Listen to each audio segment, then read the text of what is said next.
Hi, George here with Global Events Canada. Now, today in the episode, I bring to you someone that she doesn't need an introduction, but she's very powerfully doing big things in Canada. Today in the profiles, we have Sekalala, Sarah Sekalala. How are you? I am good. How are Sekalala, who is Sekalala? That is your husband, right? you? This my Because husband. I must make sure. If you do. I am Sarah, my middle name Nagawa, and then Sekalala. Okay. Originally from Uganda.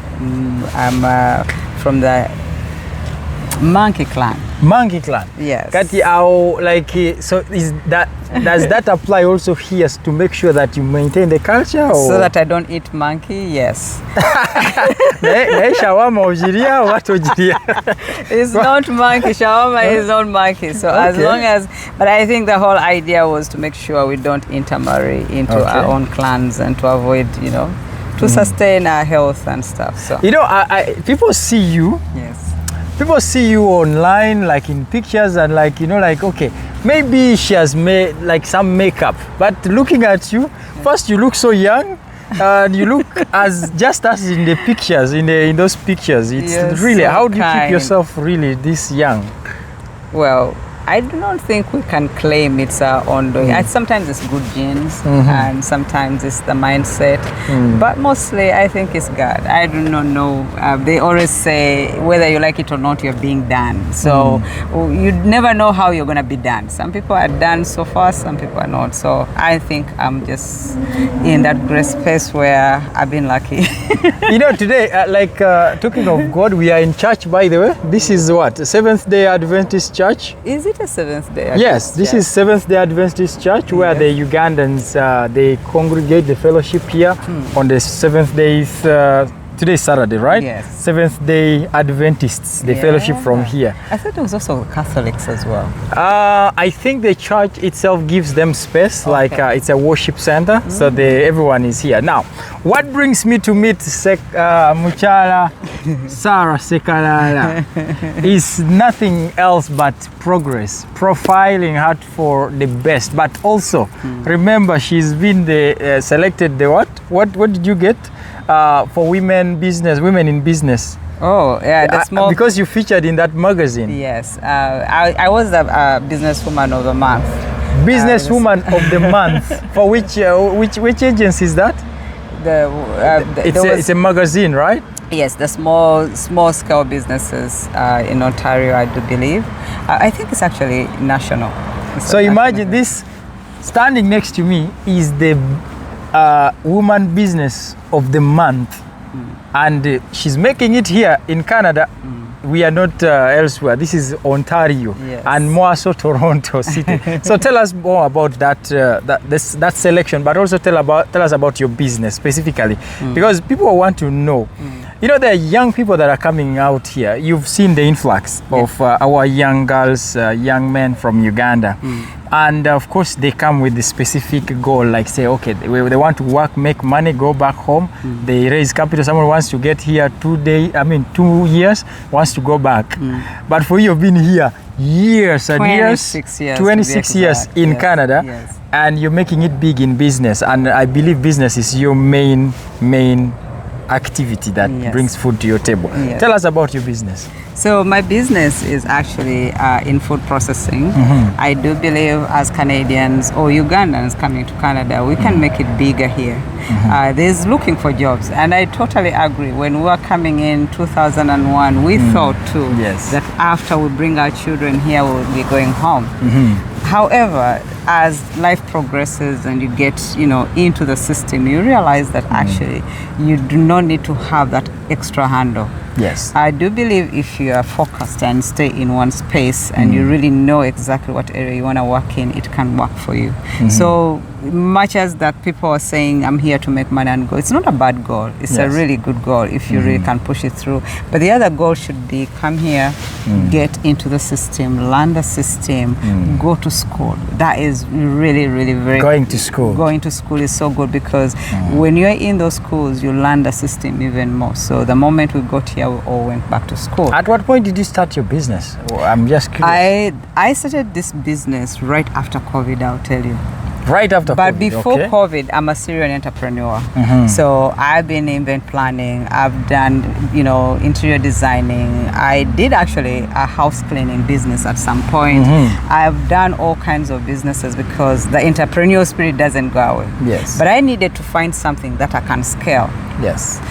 You can do interior designing, yes, and scale it, but at the rate I wanted it to be, I thought food processing, after going through different programs and having people guide me, I chose to go with food processing. And what it is for me coming to Canada, leaving all the help we had in Uganda, coming to Canada with all that extra help, it was hard to put meals on the table with a family. So my idea was, how do I make a quick way to make food and have meals on the table every day without doing fast foods, and really cut down on the prep time.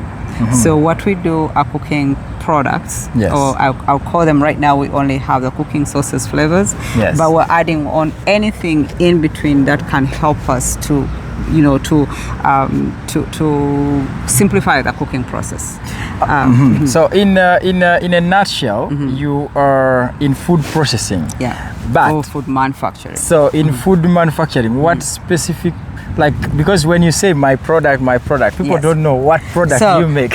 So In terms of usually, your- especially us women coming from Uganda, the idea is that you have to chop onions, garlic, and everything to put that cooking base. So the cooking base is done for you with Yes. a product. Yeah, talking of the products, we have two products of Sika Foods here. Yes. So first, we have, you talked of onions, tomatoes, everything is in here. Yes.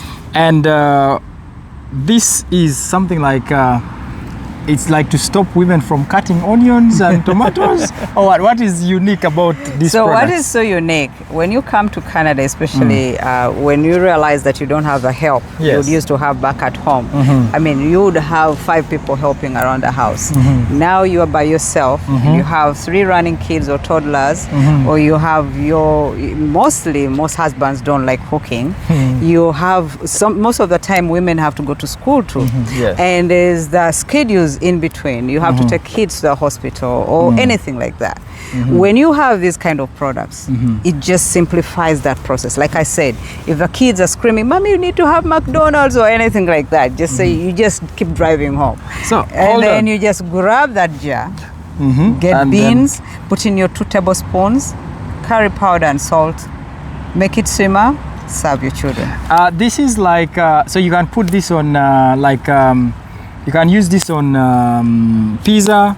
You can use this on as a, you don't need tomatoes anymore because there is tomato here. You don't need onions anymore. So it's like, how do you call it, those food that come from Kenya? The masala? Something The masala, masala? the powdered stuff. Yes, something like that. So, but in jelly form. So I wouldn't compare the two because you still would need that whole process before you put the masala in, right?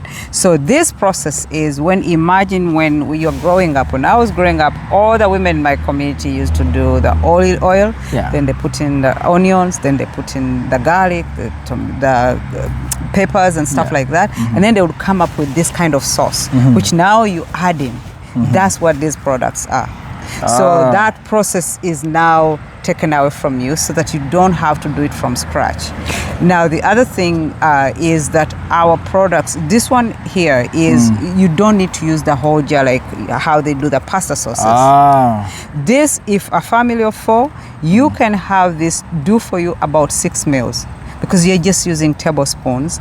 In say a kilo of beans, I would use only 3 tablespoons of that.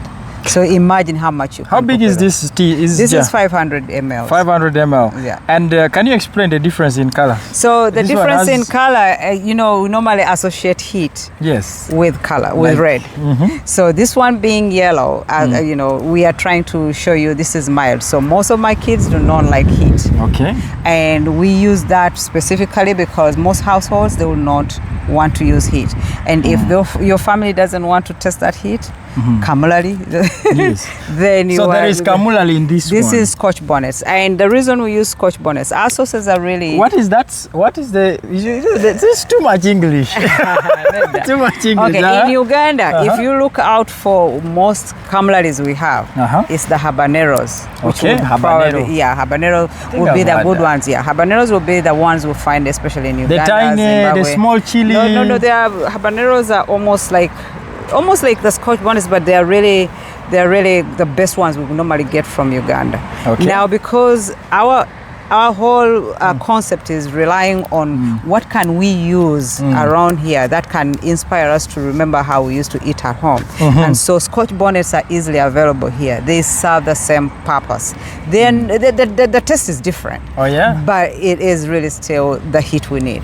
In fact, I'm just wondering, you've also inspired this with, because when you read this, you say it's inspired by Uganda. Yes. But also looking at every tin that I've seen there has some form of wildlife on it. Yes. So explain the wildlife as well, because it's like... I even though I've been in Canada for 26 years, I'm very proud of my heritage. Yes. And I needed to share the world. And by the way, that. there is inspired by Uganda on it. Yes. So it's like, but this is a Canadian made in Canada. Made in Canada. Inspired by Uganda. Listen, Explain when that. I think of how, whether we like it or not, even though you've been in Canada for 60 years, the thing is you're always going to be an outsider. But you can still feel home here. Yes. And the only way we can do that is by holding the flag high. Anywhere we can have an opportunity to put our flag and remind ourselves who did this from Uganda. What is it representing? Yes, there's no way if I had not grown in Uganda that I would have come up with a recipe like this. Because I grew up, like I said, women in my community were cooking like this. And so I'm bringing it to share it with the world. Question for you. Why Sika? But also, Yes. where do we find these? Are these in right now? Are they in supermarkets in Canada? And if somebody wants in a family in Hamilton, in Ottawa, in Vancouver, in like Alberta, So they want this product. Where we've do they designed find? an ecosystem which is beautiful. First of all, you can find us on our website. Our Oh. online shop is working fantastic and would love to have more, because that is what will help us to boost our presence in Canada. The website is sikafoods.com. Yes, sikafoods.com. yes. So the other thing is having an ecosystem. It's not that easy to get in the mainstream. The mainstream wants to see that you have the collaboration of your communities. Yes. So we are really, really hoping the community can support us more so the numbers can grow, so that when you present it to the bigger stores, they can see that you have the traction. But the other thing is now we are in mainly specialty stores. Why? Because explain specialty stores. so the specialty stores will be ethnic stores.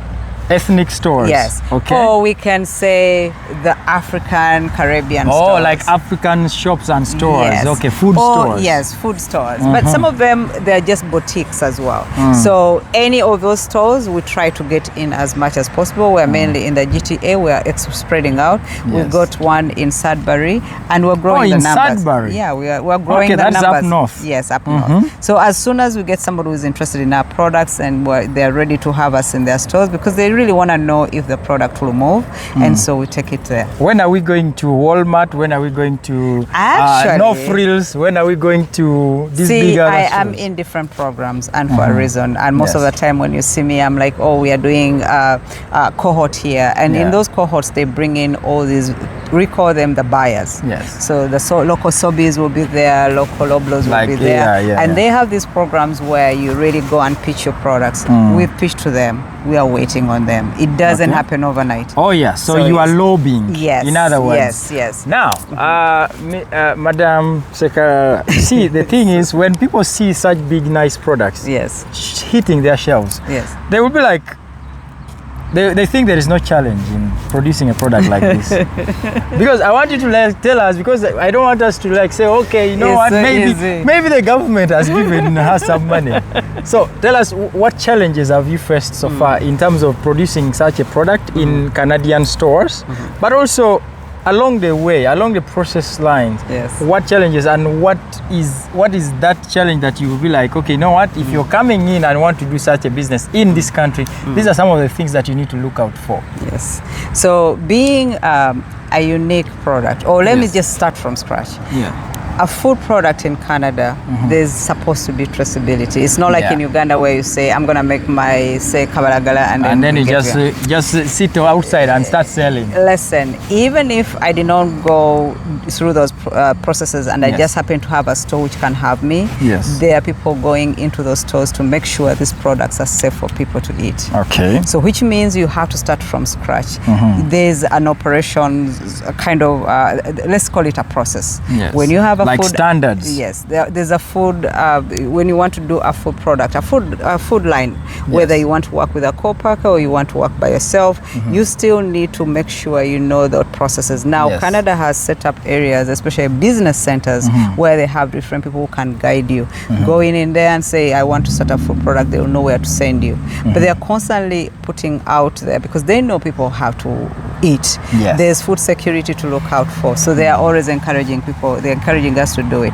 It's not easy to get in because everything you touch on this jar, there's chaos in the back. Yes. From doing the labels to Yes. making sure you are up to standard with Standards, what the yes. Canada really wants to see on your jar. Recently we have the magnifying glass to come on. If you've The noticed, magnifying glass. you won't have one on there. No, there's normally, like, if you notice, if you Yes. get a can of Coke, for example, Yes. you'll see a little, kind of rectangular layer. thing, and then there is a small, you would start noticing them. Okay. That has become recent, but it only It's also applies. part of standards. Yes, it comes when your nutritional facts, if there's an ingredient which is more than 5%, you have to call it more out. than declared here. Yes, like if our sodium, for example, was say 5% and above, I would have to put that magnifying glass to put it there. But that means I'll have to go back and reproduce our labels. You have to go back to the graphic designer, and then there's a process. So everything you touch. So this makes you like more of a scientist again.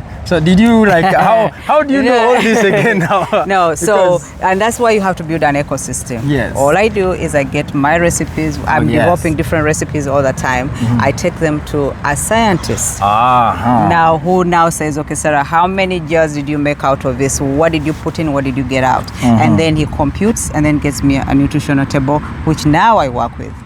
Wow. But having said that, the challenges have been like it's a learning curve. Yes. There's been times when I've taken to do a production and we had to power the whole lot out. Why? Because everything didn't come out well. Those are challenges. Obviously, there's a challenge of finding the right capital. Yes. This thing consumes, you just put on and add in more money, Yes. because that's what it is. A food business, you need to put in money. You've put in a lot of money.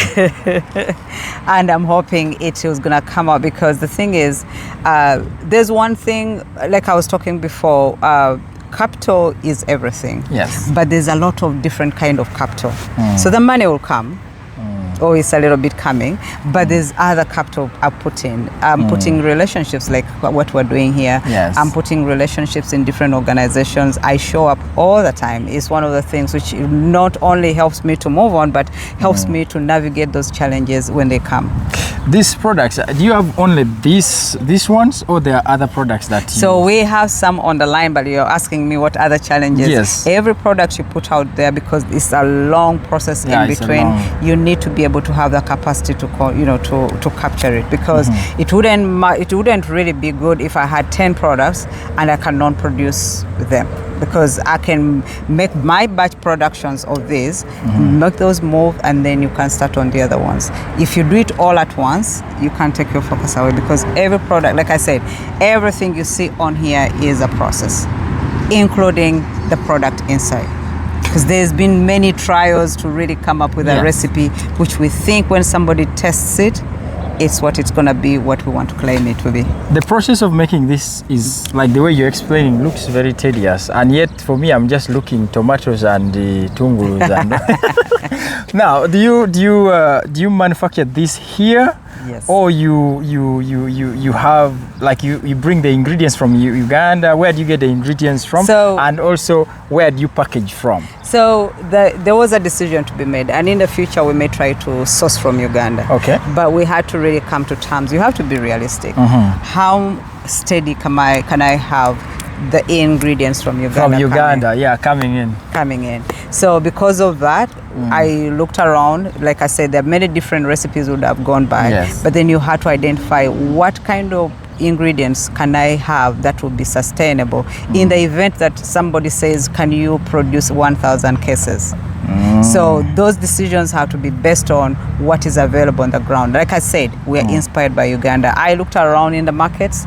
I found that actually some of they may not have grown up in the Ugandan soil, but they're equally like this. That if I put two people together and I gave them a taste of this and a taste from Uganda, there's a chance. Then you have a Ugandan taste. I think you probably wouldn't even know if this is from Uganda, if this is from Canada, because the ingredients are very similar, except that they've grown up on different soils. So that is also actually a challenge, because now you are in to produce this, which means you must utilize the Canadian pricing for ingredients, as opposed to, let's say, sourcing from Uganda. That would be, I'm pretty sure if I was sourcing from Uganda, this jar would be so expensive. So expensive instead? Yes, so expensive for people to use, because by the time you go through the whole process, the clearance, but then you also have to be realistic, because one of our major, one of our objectives is really to reduce on food insecurity. Yes. And some of the things we really need to look at is how much will it cost you to get a product from Uganda to bring it here? It's compared, it's very expensive. There's also the emissions we have to be looking at, So we are really trying to be environmentally friendly. We might as well be here. But also Canada puts in a little bit for us, because when I say I work with, for example, we have the Fair Finance Fund, which really supports anybody in food processing, agriculture, and everything. Now, if I tell them I source, because for them, the Finance Fair Fund, and I mention it because I want anybody to check them out, they support businesses in those areas of agriculture, food processing, but they want you to be in Ontario. Yes. So which means everything you do has to be in Ontario. That's an eligibility for you to get into the program. But, and also Canada does gives us funding in different areas. Yes. But I find that when I mention I'm supporting the economy of Canada, it's really a good thing. Who wouldn't want to do that? So that's value addition for Canadians. Now, maybe I wanted to understand also from like someone that is watching us and is wondering, she talked of funding, or maybe she got some funding to start. Of course I did get some funding. So far, how easy and how difficult is it to get funding for such projects? Because I believe Ugandans are very creative, and Ugandans are ambitious. Ugandans are business oriented. Everyone out there like that I speak to actually wants to do a business or somehow. I get disturbed with register for me this business. So what would you tell someone that is really, that has those ideas, that wants to start, and regards to the first thing I would definitely tell everyone, in every city you are in, there's a business center. Okay. The first thing, if you have a business idea or a business, whatever it is, the first thing you should be able to do is attach yourself to a business center. They are your friends. They are so connected to a lot of resources. Instead of asking a friend a hearsay, how do I register my business? That space will give you all that. They will guide you through it. Very friendly, customer service is amazing. Just make sure your name is in there, because if you are not sure you'll get the funding you want, at least they have every business center in all municipalities in Ontario. They get what they call a starter company plus. $5,000 is a grant. Once you pitch to them, your business is good, it looks like it's very promising, you get that confirmation right there. So that is some of the first 5,000 I had with my business. So you just walk in there, pitch your business, but you also have to be committed, because they have a program. It's at the end of the 3 months for you to get that money. But what I would encourage most people, Canada, when it comes to business, is not microwaving. You cannot microwave anything.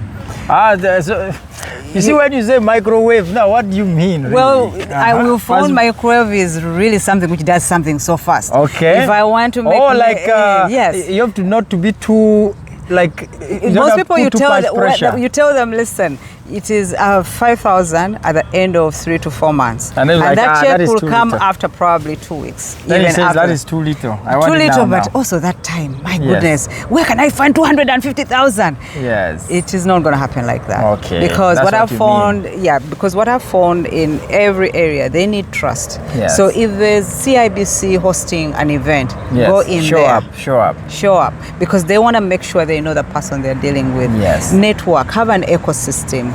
Be in groups of business before you actually put your idea on the table to say, now I'm going for it.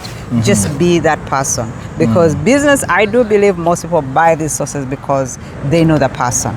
It will get there where nobody needs to know them, but I know that most of them is because once they see my face, you show up, they want to buy it. Does Uganda know about this product? Okay. I don't know why I'm bringing this, but I wanted to just understand whether, let's say, the government of Uganda knows that there are some people that are like you that are making such very big... I wish they would know about me, because listen, we would want very much to be inspiring, not only ourselves here in Canada, because I've seen reels talking about what happens in Canada, where it is all hearsay. Yes. There's really help here, but we'd also want to have the support from back home. Hold on. Would you really, like, let's say the government of Canada looks at this and say, okay, this woman is doing good things. Yes. Why can you ask them to support you? Definitely. The thing is, you have to understand one thing. You cannot do this by yourself. Yes. We need all the support we can. You need a seed. And whether we like it or from not, some of the systems are not designed for the immigrants. Yeah. So if we can have that support from back home, I mean, we want to change the narrative where people are saying in Canada, most immigrants, especially from Africa, are on social welfare. Yes. We want to break that. We want to break the narrative where people think when you come here, you have to go and do awkward jobs. Yes. You can start a business. We want to make sure our communities are talking about generational wealth. You know, not like, we need to make sure we can say, I left my children $1 million to start businesses. You cannot give your children shifts. But you can leave them a business. We can leave them a business. We can also have that community where we can support each other, because when you have the money, I have the money, we're going to change this community. We want to make sure the Canadian government knows we are not only hardworking, but we're not depending on the economy. But you see, Mommy, some of us may not have the knowledge you have, we may not have the commitment you have, but some Canadians who are Ugandan-born, who have been here for some time, they may have the money and they want to invest.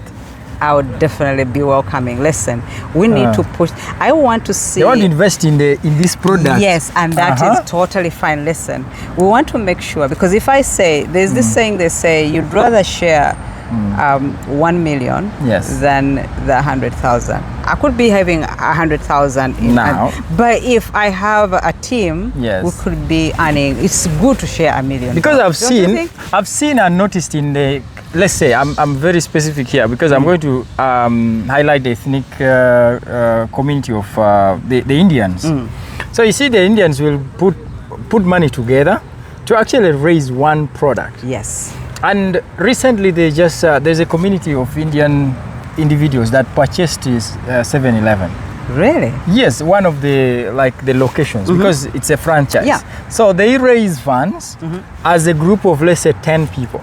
Every month they put in $1,000. So $1,000 every month for 10 people means what? It's $10,000 a month. Yeah. Now, in 10 months, those people have 100,000. I hear you. So meaning that we are better off working together, as you said, and growing together. Yeah. Because for me, if I put in money, I know that I've put in capital of at least 50,000, and then another one put in 50,000, so that if Costco or Walmart or these other franchises that want you have the capacity, the quantities that they need, you have the and capacity. then we'll be like, okay, now we can be able to get the million, and we share the million, and we support others as well. Yes, but the collaboration is really key. Have you got this? Have you got such a thing from the Ugandans? I actually have some time back, I think right before COVID, because I had a different business idea before this.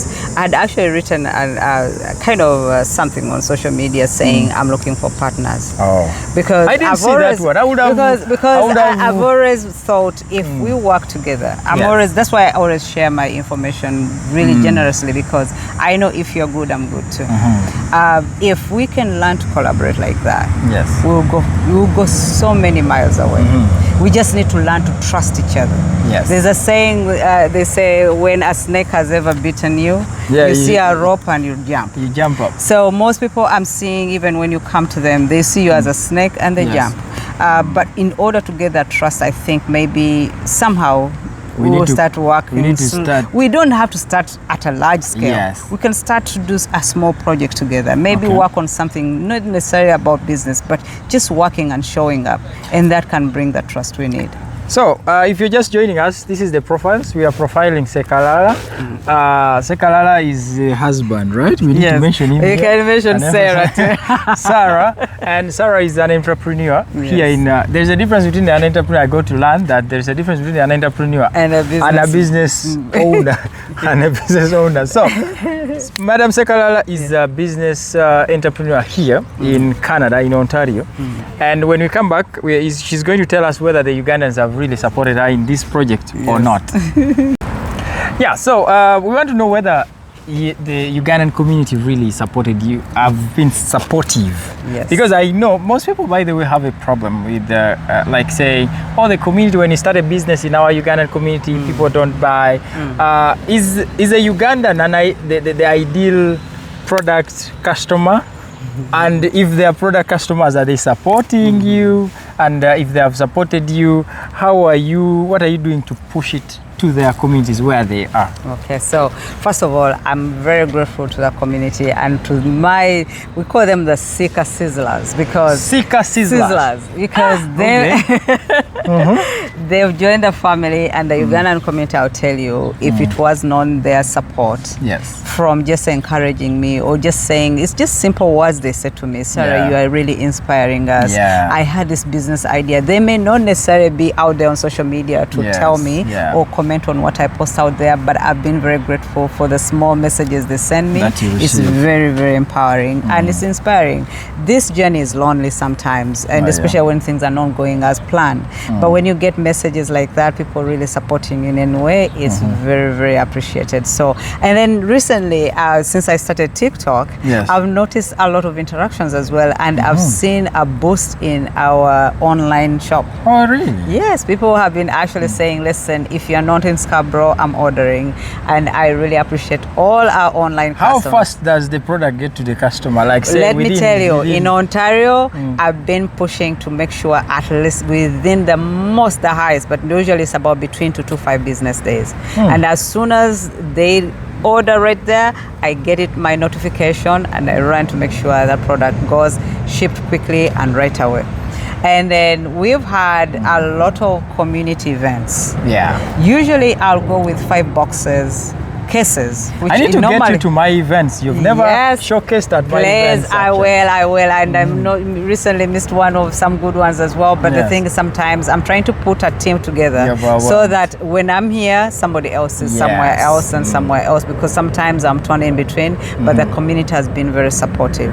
Number one, because when I sell through them directly, then I'm cutting down on costs of distributorship or of getting a salesman or a broker. So I come directly, I take all the margins so that I can produce more, but also cover the costs which are really high. You know, so I've been very appreciative of the communities. The communities have been very powerful, and not only the Ugandan community. I've found a lot of support from the Nigerian community. I mean, Africans at this stage are really so encouraged to support each other. So that thing where we've been saying, Ugandans don't support each other, I've found support from the Ugandans. So I'm very appreciative. How do you encourage whoever is out there to really get on board with regards to pushing what they have, like in terms of their dream, in terms of what they can be able to achieve in this country as a businesswoman, but also not just as a woman, because you see, this country is open for all of us, and there is too many opportunities that everyone else can,